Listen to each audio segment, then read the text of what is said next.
এসেছো ভাবে খেতে হবে না যেতে হবে শ্মশানে যখন মরণই যায় বলো হরি হরি বলো হরি হরি বলো হরি হরি বলে না মা কেন বলে যতদিনই বেঁচে ছিলে হরি বলেছি কিনা জানি না আজকে তুমি শেষ মরাটাকে প্রশ্ন করে বলো হরি মরা তার বলতে পারে না পাশের লোক বলে দেয় হরি বল তখন মরাটার মাথার দিকে তাকিয়ে দেখেন একবার এদিক একবার ওদিক আগেও বলিনি এখনো বলবো না আগেও বলিনি এখনো বলবো না তাহলে জোর করে কাউকে হরি বলানো যায়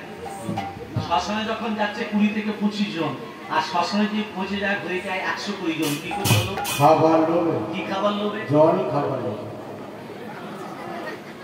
কোন শাস্ত্রে লেখা আছে এই নিয়মগুলো বার করলো কারা সমব্যক্তি হতে জানো না যার বাবা মা মারা গেছে তার মনে দুঃখ থাকে না আর সেই দিনই তার পকেট থেকে 12,000 টাকা খরচা করতে হবে জলের জন্য সমব্যক্তি হোক শ্মশানের মতো পবিত্র জায়গা কোথাও নেই শ্মশানের মতো পবিত্র জায়গাকে তুমি অপবিত্র করে দিলে তাহলে হিন্দু সনাতন ধর্মের কত খারাপ নিয়ম আছে এগুলো বুঝতে পারছেন তোমার বাবা মা যদি রাত্রিবেলা মারা যায় ধরুন বাবা মারা গেছে কি মা মারা গেছে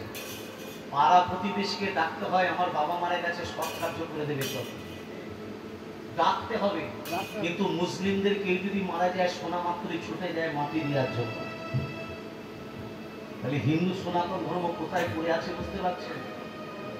এইগুলো নিজেদের মধ্যে একত্রিত যদি না হয় একতা যদি না থাকে এর পরের দিনে কিন্তু তোমাকেই বিপদে পড়তে হবে যে পুড়ছে সে তোমাকে শিক্ষা দিল ওরে